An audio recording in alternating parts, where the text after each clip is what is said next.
views and opinions expressed in this program are those of the participants and do not necessarily reflect the views of BronxNet or the program underwriters.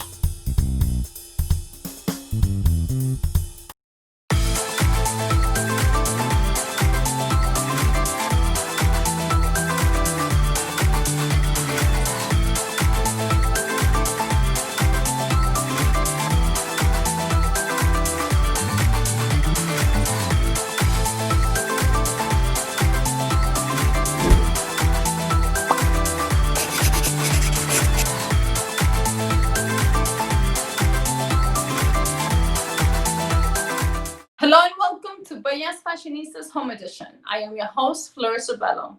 It is a pleasure to have you join us on this beautiful afternoon. We trust that you and your loved ones are well and staying safe. In today's Bello's Fireside Chat, we welcome New York State Assembly member representing the 72nd District, who will speak to us about the status on the rent memorandum and mental health issues facing our community today.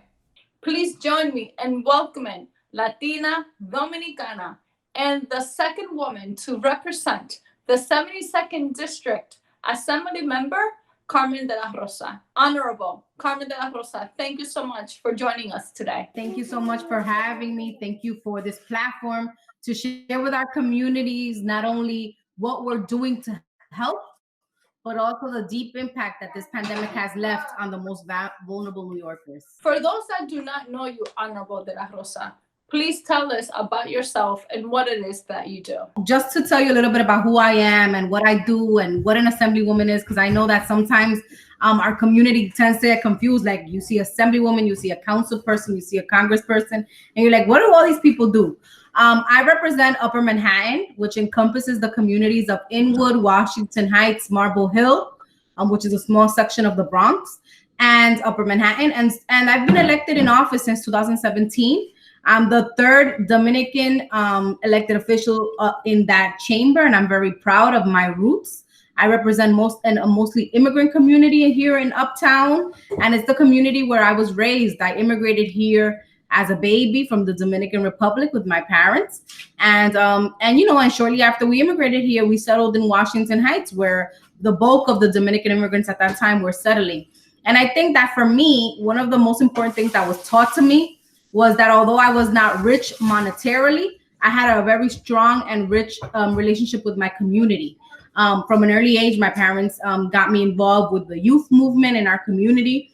And that really sparked for me the desire to serve and to be a voice for my community. So after going to Fordham University and graduating in political science, I decided to volunteer on some campaigns. And then ultimately I started working for the New York State Assembly. And then I worked for the city council. And after 12 years of working in government for other elected officials, I decided to take the plunge myself and run for office, because I believe that as a young woman of color, a mother, I had a voice to give and an experience to share with our communities. And so I've been in the assembly now for 4 years. It's been an honor to represent this community. And basically, I've been focusing on issues that particularly impact communities of colors, issues such as immigration rights. I'm the main sponsor of the New York State DREAM Act, which we passed last year. I also have been working very diligently on housing issues. You know that right now we're talking about COVID and the impact of COVID in our communities, but the issues of housing and the issues of housing conditions have been present in our community since I was a child. Mental health is a committee that I'm on, and something that I've made part of my platform, because I believe that breaking the stigmas around mental health, especially for communities of color, is super important. And also issues of correction in the criminal justice system. You know, you can't say you're from Uptown and I remember what it meant to be from Uptown in the 80s and 90s, when our community was disproportionately targeted by over-policing and the criminal justice system. And we lost so many neighbors to that system. And now I feel like it's a pleasure for me to be able to be a voice of change in that chamber. And so that's some of the work that we've done since being elected to office. And obviously, in the last few months with this pandemic taking so many of our loved ones, I've been focusing on the disparities that exist in our communities and how we as legislators, as people in our communities can engage with this system in order to create change. COVID-19 has positioned our communities in a very tough situation. Not only our Latino community, but many that have been affected with rent issues, those in residentials and also commercials. Could you give us insights on the current meeting that Assembly members had with the council a few weeks ago? Yeah, well, first of all, I want to say that, the tenants movement is so interlinked with the struggle of making sure that our communities are not displaced, that we're not kicked out of our homes, that we're able to have access to dignified housing conditions, right? And I feel that last year was a historic year for us in Albany, where we passed rent reform, where we brought equity into the conversation for the first time, when we talked about changing the landscape of how the rent laws were then in favor of the landlords, swing now to be in favor of tenants. And I think that that was a great start for some of the changes that we're beginning to usher in. But, COVID has put us in a position now where we need to continue to talk about the inequities that exist in housing, right? One of the things that we first heard about COVID was that you needed to quarantine, that you needed to self-isolate. And one of the things that we've been talking about, people like me, legislators like me who represent communities that are working class, is that how do you quarantine in an apartment, in a one-bedroom apartment, when you live with 5 people, right? How do you quarantine when you have the need to sublet or rent out rooms in your apartment in order to even pay the rent? So the issues of affordability of housing are still a main priority for us. We can't continue to say that people have dignified housing if housing is not accessible for all. And that the conditions that exist, like we see NYS, we see public housing, and what happens there, mold, lead, leaks, garbage, rats, those are conditions that environmentally affect our health and our health outcomes. And so, COVID puts us at risk when these health outcomes combine. And so that's why we're seeing such a large disproportionate amount of people dying that are poor people, people of color, people who live in conditions where they could not take care of themselves and quarantine in the proper way. Quarantine is a privilege, as I've heard many say. If you're rich and you got means, you pick up your bag and you go out to the Hamptons or Long Island or to your summer home upstate. But if you are poor and working class, you're an essential worker, you have to stay in the city, you have to share your apartment with others. And so I think that right now, one of the things that people have been talking about is that in the wake of COVID-19, we're also going to see a wave of displacement where people who right now have not been paying their rent, because there's a rent moratorium, meaning that if for the last 90 days, if you had not paid your rent, you could not get evicted. And Governor Cuomo extended that moratorium to August 20th. But we know, for example, that the courts are reopening on June 20th. So what does that mean? That landlords are going to begin to bring people to housing court to try to get them out. And so we have to make sure that we're passing something that we're calling the cancel rent package, that instead of saying we're simply going to pause or freeze the rent, that we're saying that we're going to give a voucher or forgive the amount of rent that is owed, because we know that our people who are working class, many of whom have been unemployed at this point, if they weren't able to pay their rent before COVID, they're definitely not going to be able to pay 3-6 months of accrued rent in this time. And so I firmly believe that we need to come up with a system. And, people are going to say, well, if you don't pay rent, how do landlords pay the property taxes? How do landlords make repairs? How do landlords? The bill that we are supporting addresses smaller landlords. It also addresses mortgages, so people who own their apartments, so that they too can have some relief. I think that one of the things that we have to keep in mind is that there are mechanisms through government where we can incentivize landlords to do the right thing. And those are the things that we need to explore. Absolutely, property taxes are a problem in our city. They're the highest in many, many communities where they shouldn't be so high. And that is something that we're also exploring in this conversation. But I think that right now is the humane and moral thing to do, is to make sure that people can stay in their homes. And so we're supporting that legislation. It also crosses over to small businesses who also have to pay rent. In Washington Heights, a small business can pay up to $30,000 a month for rent. And if you've been closed for 3 months, how are you making up the money to even pay your rent for the rent that is due back due? And then once you're up and running, how do you catch up quickly enough to be able to pay future rents? So this is a huge problem, and I'm on the housing committee. I'm working with my colleagues in Albany. We're going back next week into session. So I'm working with my colleagues to try to find solutions for these problems. What should we be expecting moving forward? So it's a process, right? So the way that it happens is that a law or a bill is introduced in the Assembly and in the State Senate, which are the core branches of the legislature. We discuss those bills, we amend those bills if they need to be amended, we debate those bills, and we pass those bills. Once those bills are passed by both the Senate and the Assembly, they're given to the governor for signature.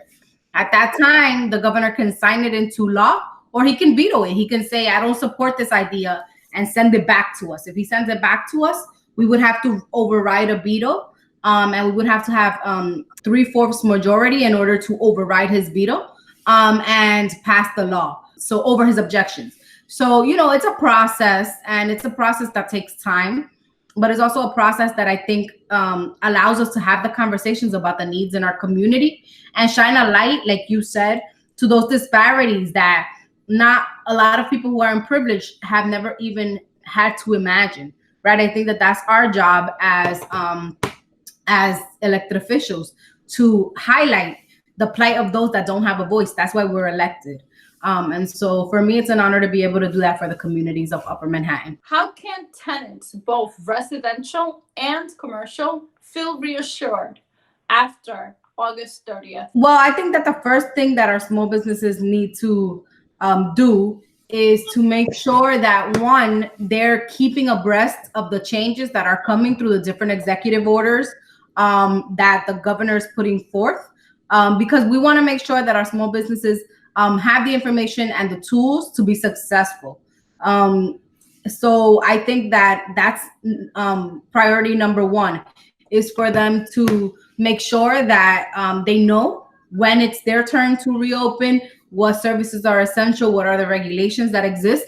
And I think that it's our responsibility in the government side to give them those tools, right? So if we're going to have small businesses, if we're going to force them to make sure that their employees are wearing PPE, or what we call protective equipment, masks, gloves, hand sanitizer, we got to provide all of that, right? We can't just say open and not give them the tools to succeed.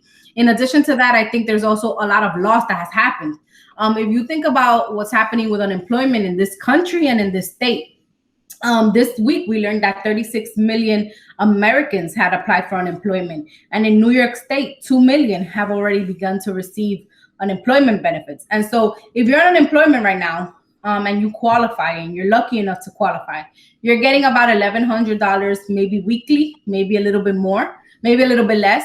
And if you're getting that money and you're home taking care of yourself and your family, it's not likely that you're going to leave your home to put yourself at risk to go work in a restaurant or to go do deliveries of food, if you're able to, right? If you have the privilege to do that. So restaurants and small businesses are going to go back. Restaurants, bodegas, hair salons, all these things are going to go back into work with a landscape of folks that are going to be afraid to come back to work. And also a workforce that is saying, wait, instead of me putting my life at risk, let me take advantage of this government benefit because I deserve it, and not go back to work just yet. So we're going to have a lot of restaurants and small businesses that are going to be operating at a workforce deficit. In addition to that, that also means that other employees who may not qualify for their benefits, like undocumented workers, workers who don't have the same protections, unfortunately, under this system, are going to be forced to be overworked and exploited. And so it sets up a system where we need to really take a look at how we're reopening and do that on a case-by-case basis so that our communities can support our small businesses. I talk a lot about displacement and gentrification in our communities, and I really feel like our small businesses are a key component to ensuring that the character of our community remains and that it's not displaced. Like, what would Washington Heights be if you couldn't in every corner grab a pastelito, or if you couldn't walk into a restaurant and order a mangú with tres golpe, right? That's a signature for our community. And when we talk about gentrification and displacement, that's part of the culture that leaves when our small businesses close down. We will take a quick break, and when we return, Assembly Member De La Rosa will provide additional information on the rent issues facing today, in addition to the second wave, that is mental health issues. Don't go anywhere.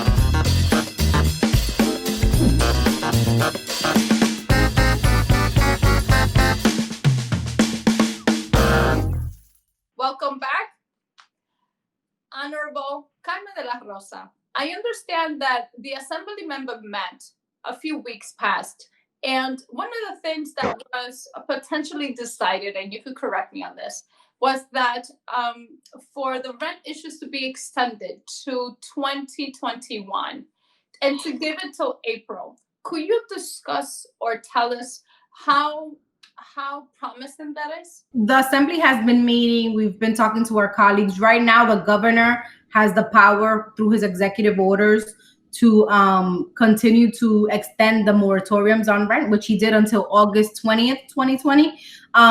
But, you know, we still feel that it's important for us to come together and actually pass laws that will create long-term recovery.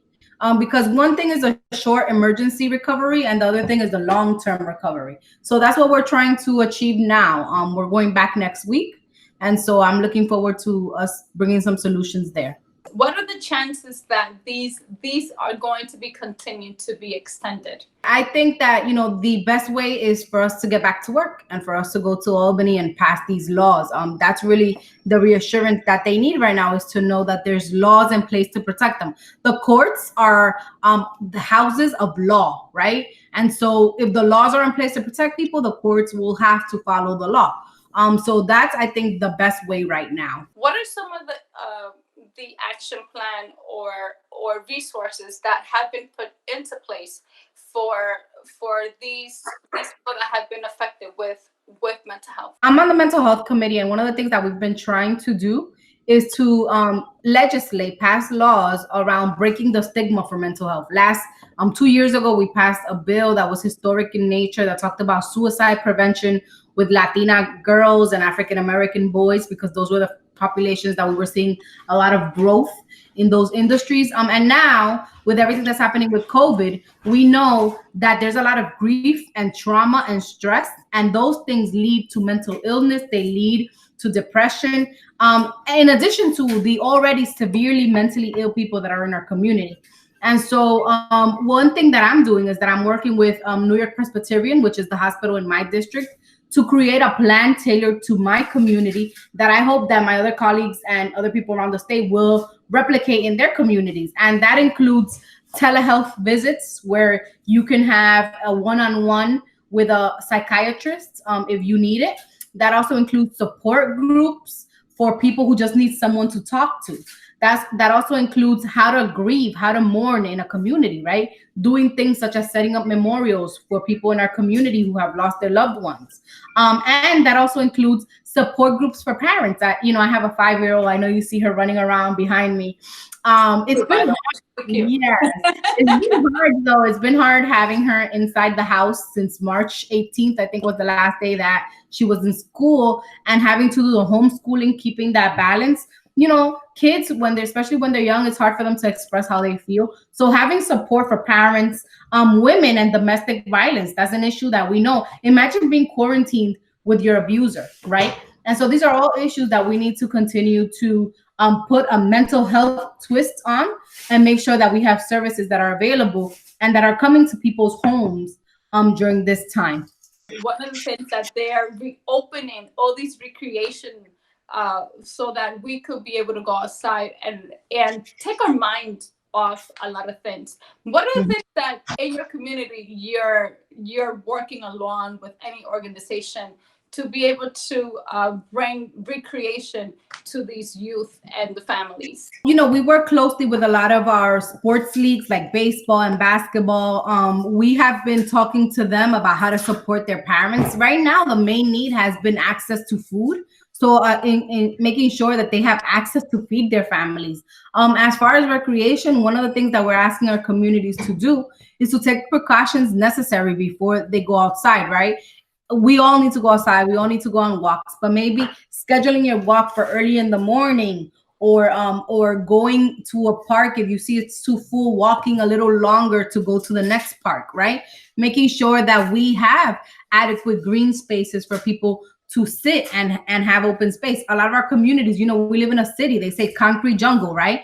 But we need to continue to push to have more community gardens, having more spaces where people can congregate, more plazas as well. We have a few uptown that are in development.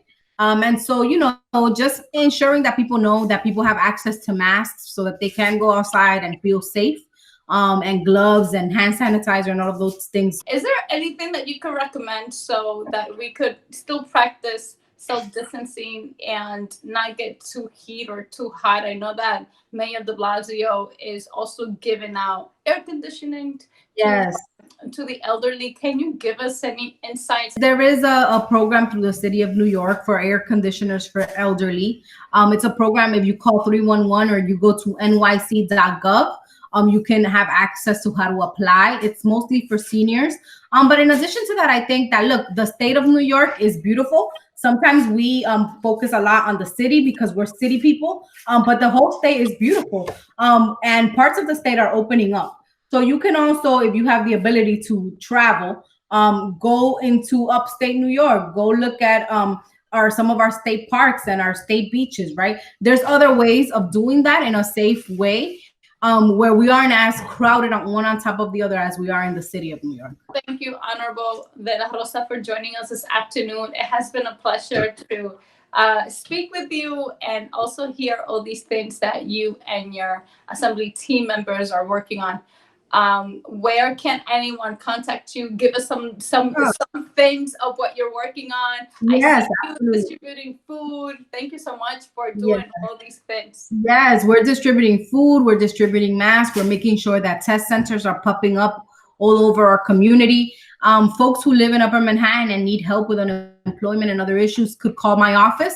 We have a remote line, so it'll come to our cell phones, and that number is 212-544-2278. In addition to that, follow me on Twitter, CN De La Rosa, the same thing on Instagram, CN De La Rosa, and on Facebook, Carmen De La Rosa. So I look forward to chatting with you once this pandemic is over. And thank you so much for your empowerment of women and of young people in our community. We're gonna bring you in soon so that you can continue to guide us with these as time progresses, right? Thank you so much, Honorable. It is a pleasure to have you. God bless you and continue to guide you and give you that strength to keep on pushing forward. Thank you so much. Be safe. Thank you so much for joining us this afternoon. Be sure to follow us on social media at Bellas Fashionistas and also our media partner at BronxNet TV. To watch more of our programming, please visit our websites at bellasfashionistas.com and also our media partner at bronxnet.org. Please be safe. Have a great day.